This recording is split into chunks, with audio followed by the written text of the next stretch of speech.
No no no wait, don't scroll the next reel please, trust me and wait a little. সন্ধেবেলায় হালকা ফুলকা খিদে সবার পায়, and you can make this sandwich at home with simple ingredients you have. At first ক্যাপসিকামগুলোকে এরম ছোট ছোট করে কেটে নেবে, তারপরে কাছে স্প্রিং অনিয়ন থাকলে সেগুলো ছোট ছোট করে কেটে নেবে, ঠিক আছে। তারপরে গাজরটাকে ভালো করে গ্রেট করে নেবে, ঠিক এরম ভাবে। তারপরে একটু চিপে নেবে, তারপরে সেটা একটা বাটিতে দিয়ে দেবে। তারপরে যা যা তুমি কেটেছো কুচো কুচো করে সেগুলো সব একসাথে মিক্সড করা হবে। ওকে, দেখো তুমি চাইলে অনিয়নে ইউজ করতে পারো, এখানে আমি করিনি। তারপরে হাতের কাছে যা পাবে সব ঢেলে দেবে, আই মিন সব না।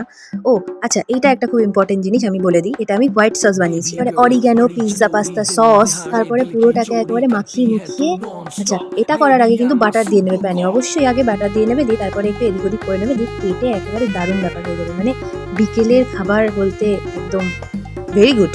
হোয়াইট সসটা কিন্তু বাটার, ময়দা, চিজ আর দুধ